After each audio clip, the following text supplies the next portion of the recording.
우리에게 주시는 하나님 말씀은 마가복음 4장 21절부터 32절까지 말씀입니다. 마가복음 4장 21절부터 32절까지 말씀, 신약성경 59면에 있습니다.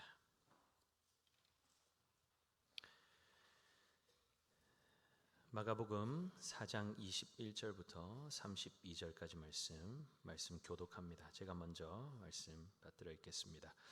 또 그들에게 이르시되 사람이 등불을 가져오는 것은 말 아래나 평상 아래 두려함이냐 등경 위에 두려함이 아니냐.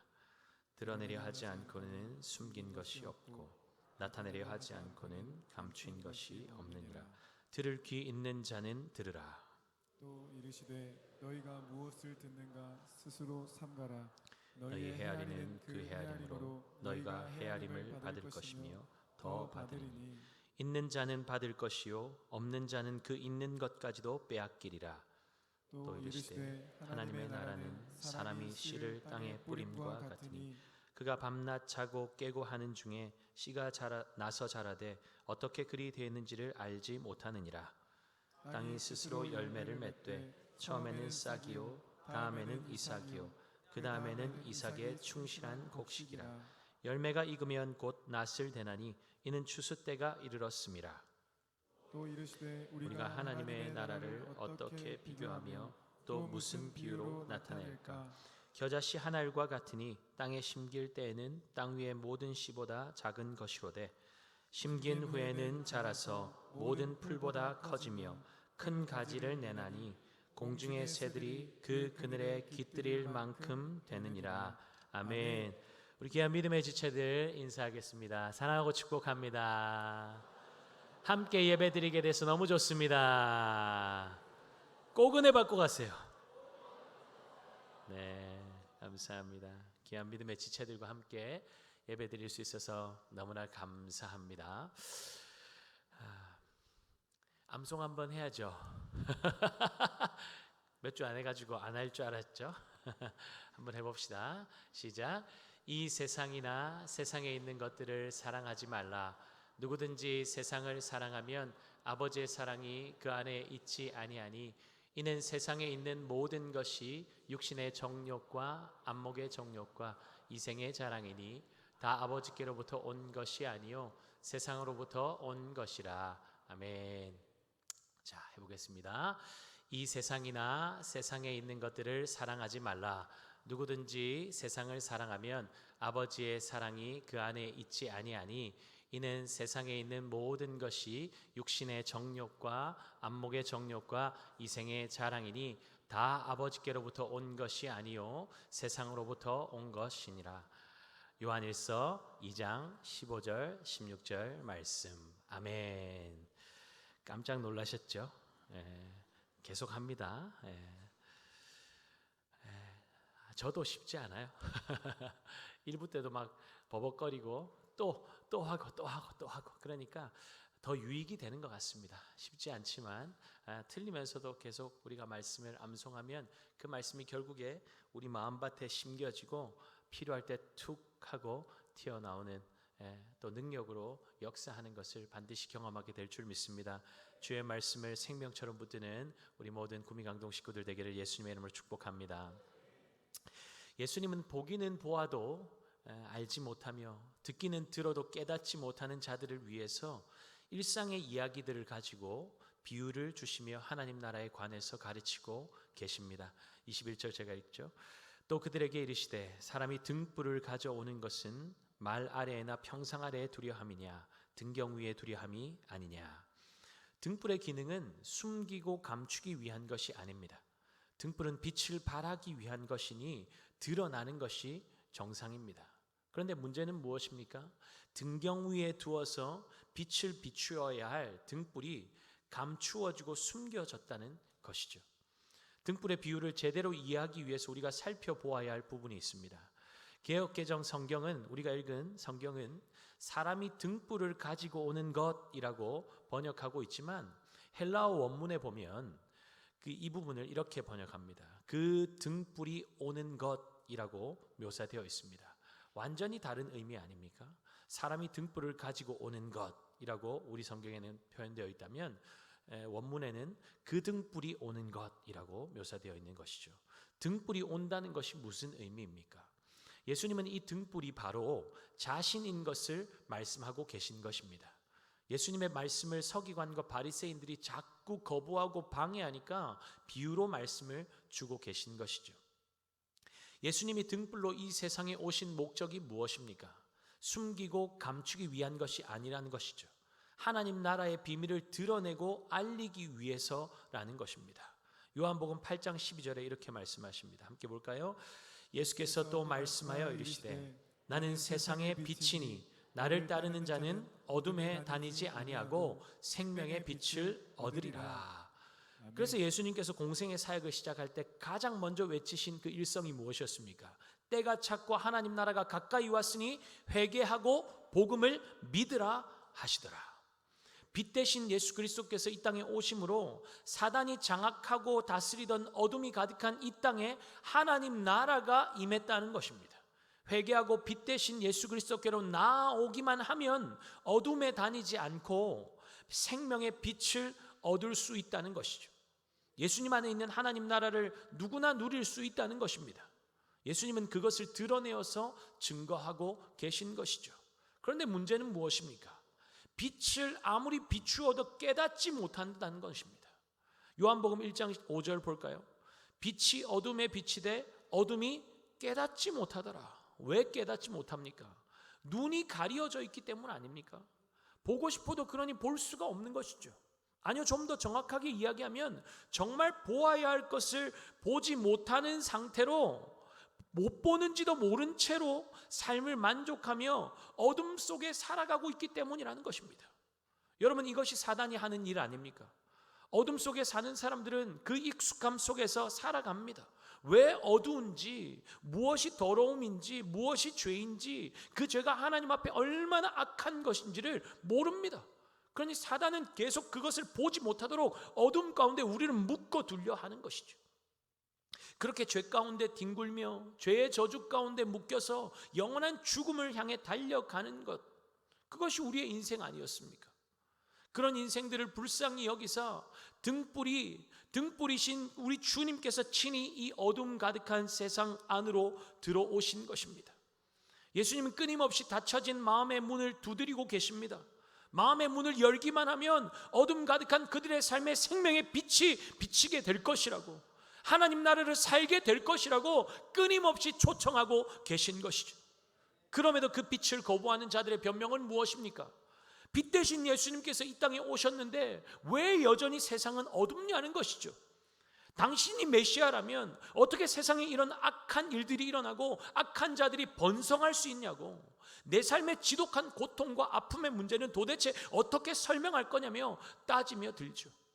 그러면서 빛 가운데 나오기를 거부하는 것입니다. 사실 이 마가복음을 받는 독자들도 그런 질문을 던질 수 있었을 거예요. 그들이 자초한 고난은 아니었습니다. 예수 믿는 믿음을 지키려다가 지독한 어둠과 핍박 안으로 끌려 들어가게 된 것입니다. 그러니 왜 빛이 보이지 않냐고, 소망은 도대체 어디 있냐고, 하나님 나라가 있기는 한 것이냐고, 우리는 이런 암흑과 같은 때에 어떻게 살아야 하냐고 그들이 질문하지 않았겠습니까? 어쩌면 우리 중에도 이런 질문을 던지고 있는 성도들이 있을지도 모르겠습니다. 우리는 지금 등불이 감추어진 것처럼 보이는 시대를 살고 있기 때문입니다. 세상을 보면 온통 어둠뿐이죠. 아니요, 세상은 오히려 더 밝아 보입니다. 빛으로 찬란해 보입니다. 하나님 나라가 초라해 보일 정도로 그렇게 세상은 밝아 보여요. 그러니 하나님의 백성들이 탄식하는 것 아닙니까? 근데 우리 주님은 뭐라고 말씀하고 계시죠? 22절 볼까요? 드러내려 하지 않고는 숨긴 것이 없고 나타내려 하지 않고는 감추인 것이 없느니라. 무슨 말입니까? 때가 되면 반드시 드러나게 된다는 것입니다. 비록 지금 우리 눈에는 숨겨지고 감추어진 것 같지만, 그래서 아무것도 느껴지지 않는다고 낙심이 되고 불안하고 염려가 될지라도 걱정하지 말라는 거예요. 왜입니까? 하나님 나라는 실제하는 것이기에 사라지지 않고 소멸하지 않고 결국에는 반드시 드러나게 될 것이기 때문입니다. 그렇다면 이러한 때에 빛을 경험한 그리스도인들은 어떻게 살아야 할까요? 주님이 우리에게 원하시는 것은 무엇일까요? 등불이 잠시 감추어져 있지만 결국 드러나게 될 것을 우리가 알고 있다면 불평과 두려움과 낙심은 우리의 몫이 아닙니다. 분명 이 시기에 우리가 해야 할 역할이 있다는 것입니다. 그러니 주님 뭐라고 말씀하고 계시죠? 23절에서 25절 함께 봅니다. 들을 귀 있는 자는 들으라. 또 이르시되 너희가 무엇을 듣는가 스스로 삼가라. 너희의 헤아리는 그 헤아림으로 너희가 헤아림을 받을 것이요 더 받으리니 있는 자는 받을 것이요 없는 자는 그 있는 것까지도 빼앗기리라. 들을 귀 있는 자는 들으라는 것은 말씀을 듣는다고 다 진리의 깨달음이 임하는 것이 아니라는 것을 말씀하는 것 아닙니까? 그러니 너희가 무엇을 듣는가 스스로 삼가라고 말씀하시는 것이죠. 주님의 말씀 앞에 제대로 된 반응을 보이라는 것입니다. 우리가 살아가는 이 시대는 등불이 감추어진 것 같은 어두운 시대인 것은 사실이지만 모두가 다 어둠 가운데 소망 없이 살고 있는 것은 아니지 않습니까? 모두가 어렵고 힘들지만 예수 그리스도 안으로 들어와 하나님 나라의 밝은 빛 안에서 사는 사람들이 있습니다. 그렇다면 질문은 이것이죠. 나는 어디에 속해 있는가? 나는 어느 나라를 살고 있는가? 하나님 나라 안에서 밝은 빛을 누리며 살고 있는가? 아니면 여전히 하나님 나라 밖 어둠 속에서 절망을 노래하며 그 저주 가운데 뒹굴고 있지는 않는가? 예수 그리스도의 밝은 빛을 보고 그 밝은 빛 안으로 들어온 사람이라면 이제 더 이상 어둠에 거할 수 없습니다. 빛이 밝게 비추고 있는데 어떻게 어둠을 살 수 있겠어요? 또한 그 빛을 숨기고도 살 수 없겠죠. 빛 대신 예수 그리스도께서 내 안에 살고 계시기 때문입니다. 그러니 등불이 감추어진 것 같은 상황 속에서 불평하고 원망하며 시간을 낭비하는 것이 아니라 오히려 어둠에 잠식당한 소망 없는 시대 가운데 우리의 유일한 소망이 되시며 우리의 생명의 빛 되시는 예수 그리스도를 드러낼 좋은 기회로 삼는 것이죠. 등불을 가진 자가 어떻게 살아가는지, 무엇을 위해 사는지 보여주며 믿음의 삶을 살아가는 주님의 마음을 헤아리는 그 헤아림을 우리 주님은 기뻐하신다고 말씀하고 계십니다. 끊임없이 빼앗으려는 세상 속에서 그렇게 주님의 뜻을 헤아리고 믿음의 삶을 살아가는데 여러분 어떻게 빼앗길 수가 있겠습니까? 더 풍성히 채워지고 주님이 주시는 더 충만한 기쁨을 누리게 되는 것이죠. 그러나 반대로 마음이 완악하여서 하나님 나라에 대한 말씀을 이해하지 못하고 거부해버리면 어떻게 되는 것입니까?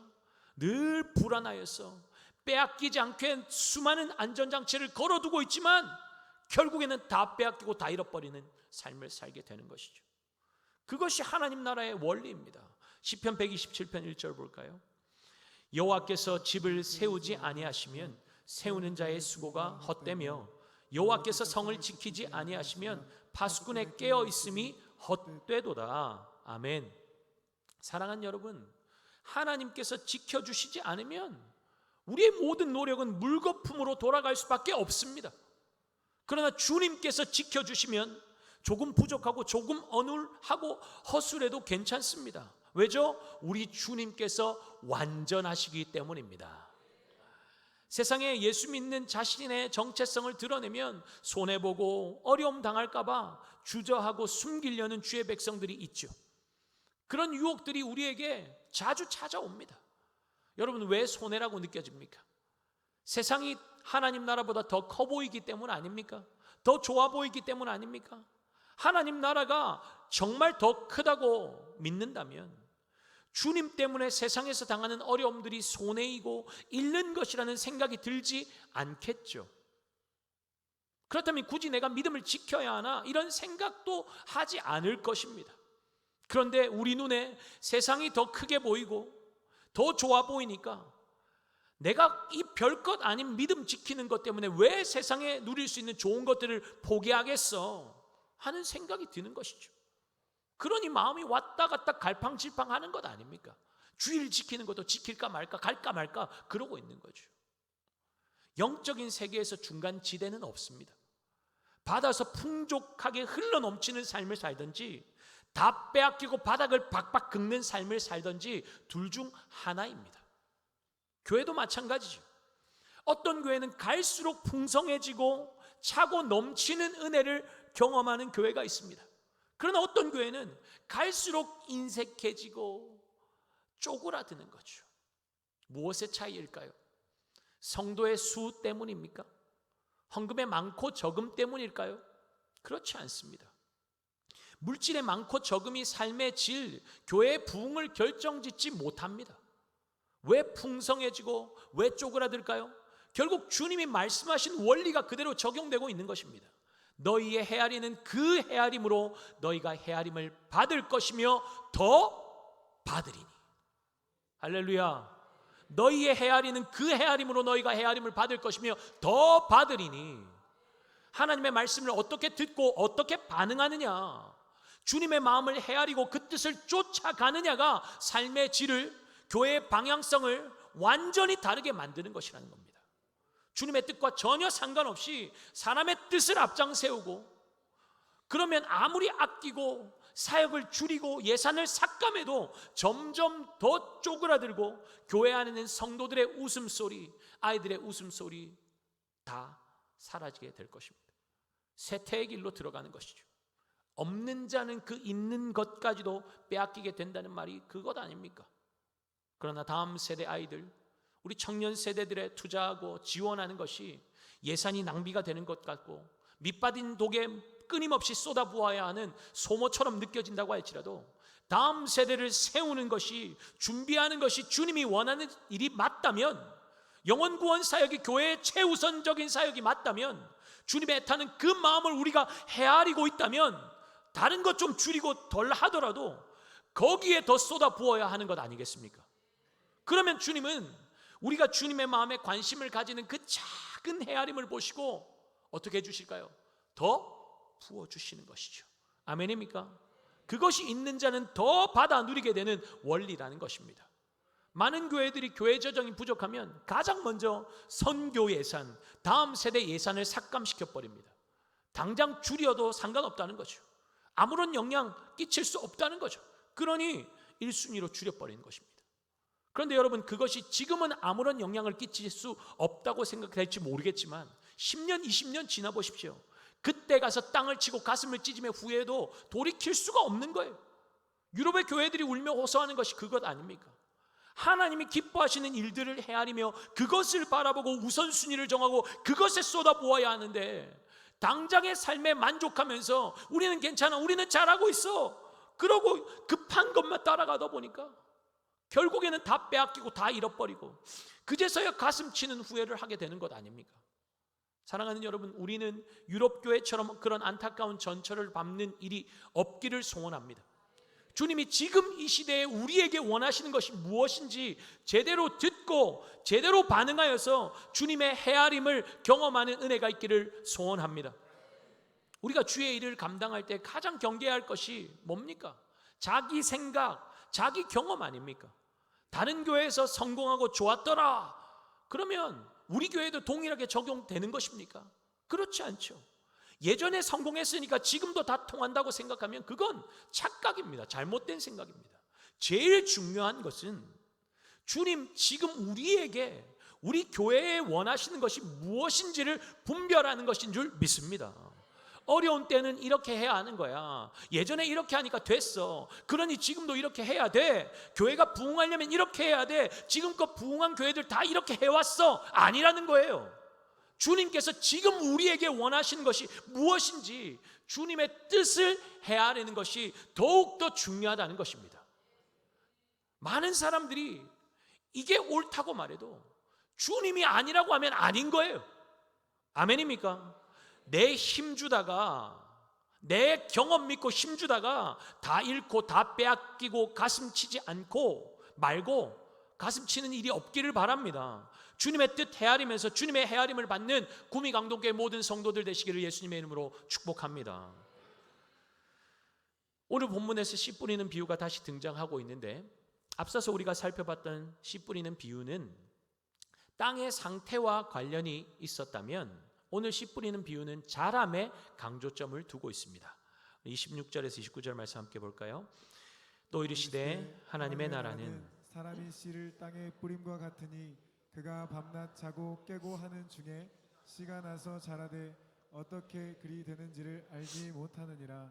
땅이 스스로 열매를 맺되 처음에는 싹이요 다음에는 이삭이요 그 다음에는 이삭의 충실한 곡식이라. 열매가 익으면 곧 낫을 대나니 이는 추수 때가 이르렀음이라. 아멘. 이 비유의 요점은 씨 뿌리는 자나 땅의 상태와 전혀 상관없이 씨는 어떻게 되는 거예요? 자라난다는 것입니다. 씨 뿌리는 자가 어떻게 뿌리든 땅의 상태가 어떻든 상관없이 씨는 자라난다는 겁니다. 누가 씨를 뿌립니까? 내가 뿌립니다. 그런데 씨가 싹이 나는 것을 씨를 뿌린 사람은 보지를 못하는 거죠. 그럼에도 씨를 뿌리는 이유는 무엇입니까? 하나님 나라를 뿌리면 뿌리는 자가 어떻게 뿌렸든 씨가 어떤 땅에 떨어졌든 그것에 영향을 받지 않고 반드시 생명이 움트게 되고 열매 맺을 것이라는 믿음이 있기 때문 아닙니까? 그러니까 뿌리는 거죠. 믿음 없으면 뿌릴 수 없어요. 여러분, 우리가 다음 세대 자녀들 이번 겨울에 어떻게든 한 명이라도 은혜 받게 만들려고 금식하면서 아이들 위해서 기도했고 은혜 받을 기회를 계속적으로 제공하고 함께 모이도록 권면하고 그렇게 권하고 애를 썼던 이유가 이것 때문 아닙니까? 은혜의 자리에 심기기만 하면 하나님께서 이 아이들을 자라게 하시고 열매 맺게 하실 것이라는 그 믿음이 있었기 때문이죠. 물론 당장 열매를 볼 수 없을 때가 많지만 여러분, 이번처럼 아이들이 급격하게 변화를 나타났던 때가 언제였습니까? 예전에 다 그랬어. No, 그렇지 않습니다. 그런 일들이 자주 일어나는 일들이 아니에요. 저는 지난주 오후 예배 때 우리 청소년 아이들 간증을 들으면서 많이 울었습니다. 하나님께서 우리가 상상하고 기대했던 것보다 더 놀랍게 일하신 것을 눈으로 목도했기 때문이죠. 청소년들 입에서 여러분 어떤 말이 흘러나오는 줄 아세요? 성령께 붙잡힌 바 되었다고, 기도로 돌파했다고, 지금이 부흥의 때라고. 여러분, 청소년들의 입술에서 이런 말이 나오는 게 자연스러운 것 같으세요? 그렇지 않습니다. 이 아이들이 했던 간증은 목사님, 전도사님, 부모님이 써준 간증문이 아닙니다. 아이들이 직접 자신이 경험했던 그 은혜를 그대로 옮겨 적은 간증문이었어요. 아이들의 간증 속에서 성령의 운행하심이 얼마나 강력하게 느껴졌습니까? 기적이죠. 부흥이죠. 새 일이 일어났습니다. 심지 않았다면 절대로 볼 수 없었던 기적입니다. 여러분, 이것이 우리가 하나님 나라를 대하며 가져야 할 믿음의 태도라는 것입니다. 우리는 눈앞에 보이는 현상을 바라보면서 낙심할 때가 얼마나 많습니까? 변하지 않는 자녀들, 남편, 아내, 부모님, 세상을 바라보면서 안 될 것이라고 스스로 결론 지어버릴 때가 너무나 많죠. 네, 수십 년 동안 가슴 치면서 울면서 쉬지 않고 기도했는데 응답이 더딜 때 그런 마음이 왜 들지 않겠습니까? 그런데 여러분, 오늘 말씀을 보시기 바랍니다. 농부는 씨를 땅에 뿌려놓고 씨가 제대로 자라고 있는지, 씨가 땅 속에 들어가서 어떻게 싹을 틔우고 열매를 맺는지 알지 못한다는 것이죠. 그가 할 수 있는 일이라고 무엇이었습니까? 밤낮 자고 깨고 싹이 나왔는지 살펴보고 물 주고 거름 주고 하는 것 외에 무슨 일을 할 수 있었습니까? 그런데 결국 자라게 하신 분은 하나님이라고 말씀하고 계십니다. 왜죠? 생명은 하나님께 속해 있기 때문입니다.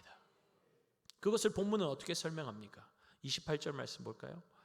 땅이 스스로 열매를 맺되 처음에는 싹이요 다음에는 이삭이요 그 다음에는 이삭의 충실한 곡식이라. 아멘. 하나님 나라의 씨앗은 한번 심겨지면 반드시 자라납니다. 절대로 실패가 없어요. 그 어떤 것도 결실을 가로막을 수 없다는 것입니다. 문제는 뭘까요? 그것을 믿느냐 하는 것이겠죠. 등불이 감춰진 것처럼 어두운 터널을 지나갈 때에 내 삶에 아무런 변화도 보이지 않을 때 과연 주님이 계시기는 한 건가 하는 의문이 찾아올 때 우리를 뒤로 물러서게 하지 않고 앞으로 전진하면서 맡겨주신 일을 성실하게 감당하게 하는 힘이 무엇입니까? 우리의 눈에 보이지는 않지만 하나님 나라의 씨앗은 계속 자라나고 있다는 믿음 아닐까요? 씨가 자라고 있는데 우리가 할 수 있는 것이라고는 뿌리고 관심 가져주고 물 주고 가꾸는 정도밖에 할 수 없지만 하나님은 쉬지 않고 그 씨가 자라서 반드시 열매 맺게 하신다는 그 사실이 우리로 하여금 꿈꾸고 기대하며 달려가게 만드는 것 아닙니까? 우리가 주님의 빛을 가지고 세상 속에서 하는 일들이 때로는 가치 없는 것처럼 여겨지고 비난받고 오해받고 눈물을 흘리며 그 시간을 통과해야 할 수도 있지만 그것은 절대로 낭비가 아닌 것을 믿으시기 바랍니다.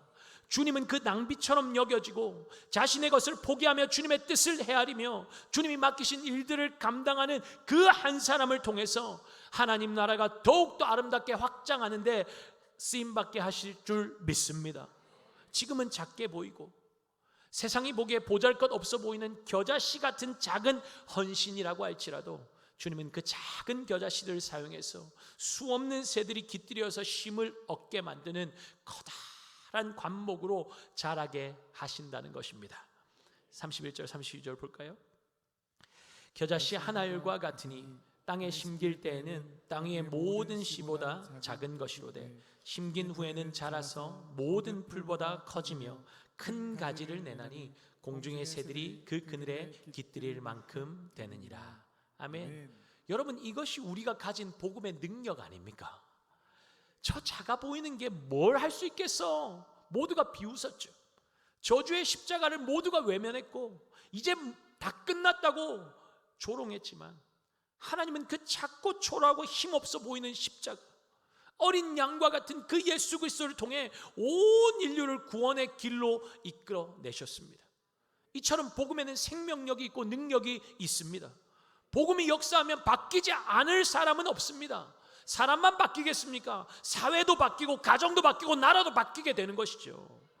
여러분의 인생이 겨자씨처럼 보잘것없이 느껴지고 사람들이 너무 작다고 무시하고 하찮게 여긴다고 할지라도 여러분, 우리가 기죽을 필요가 있습니까? 없습니까? 없죠. 내 삶에 특별한 일도 없는 것 같고 오랜 세월 살아왔지만 마땅히 이룬 것도 없는 것 같아서 마음이 낙심될 때 여러분, 오늘 주신 주님의 비유를 묵상해 보시기 바랍니다. 우리는 작고 부족하고 아무런 내세울 것도 없는 인생이라고 할지라도 우리 안에 계신 주님은 작지 않으세요.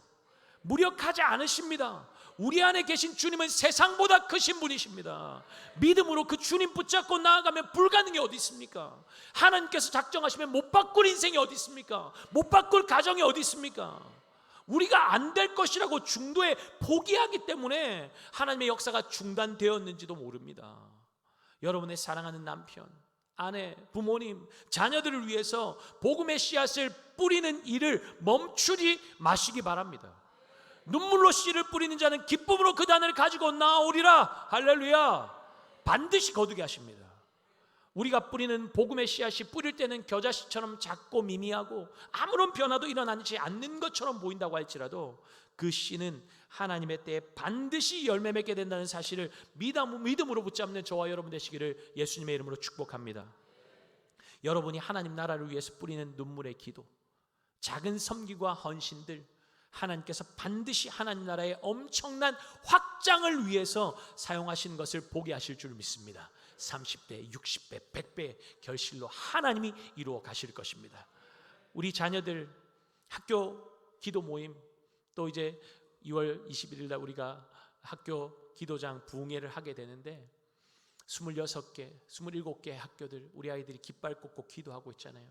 계속 이 학교들이 이 학교마다 기도 모임이 세워지게 해달라고 우리가 기도하고 있는데 아이들이 뭘 할 수 있겠어? 미미해 보이고 별다른 변화가 보이지 않는다고 할지라도 우리가 기도로 씨앗을 뿌려놓으면 하나님이 열매 맺게 하시고 하나님이 자라게 하실 것이기에 어떤 열매로 드러날지 우리는 알 수 없기에 그 결과를 예측할 수 없기에 더 기대가 되는 것 아닙니까? 하나님은 우리가 기대하고 상상한 것보다 더 크고 놀라운 일을 이루시는 하나님이신 줄 믿으시기 바랍니다. 예수 믿는 것 때문에 직장에서 손해보고 어려움 당하고 힘들어도 여러분, 믿음의 삶을 사는 것을 절대로 타협하거나 포기하지 마시기 바랍니다. 여러분을 통해서 그곳이 하나님 나라로 바뀌어가고 있는 중입니다. 여러분, 이 생각 가지는 게 너무너무 중요해요. 눈에 보이지 않고 손에 잡히지 않고 느껴지지 않는다고 아무런 일이 일어나지 않는 것이 아니라는 것입니다.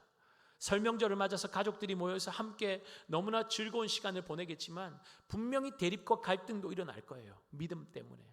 제사상 앞에 한번 절하면 싸움도 피할 수 있겠지만 우리가 하나님 외에 다른 것에 절하지 않기로, 우상 숭배하지 않기로 주님 앞에 결단하고 예수 그리스도만이 나의 주님이심을 인정하며 그 주님을 내 구원자와 주님으로 영접하고 그렇게 모시고 살고 있는 자들 아닙니까?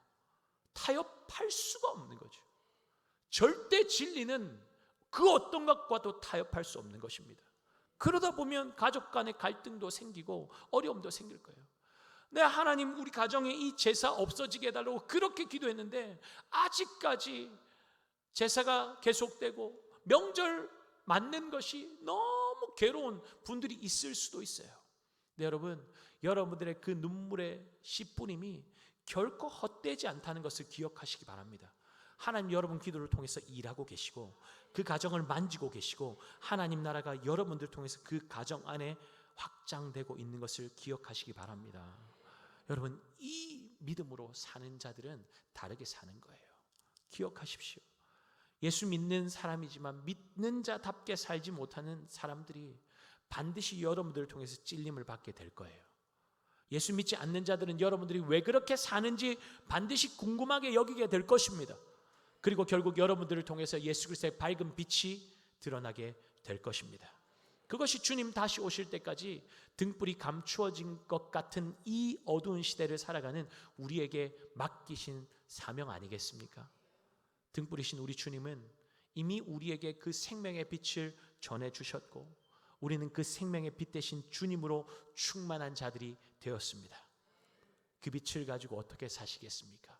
숨기고 살 수 있을까요? 드러내며 살아야 하지 않겠습니까? 하나님 나라 백성들은 이제 더 이상 감추고 숨기며 살 수 없습니다. 티가 나게 되어 있어요. 여러분, 아주 자그마한 불빛이라도, 정말 약한 불빛이라도 칠흑 같은 어둠에 들어가면 어떻습니까?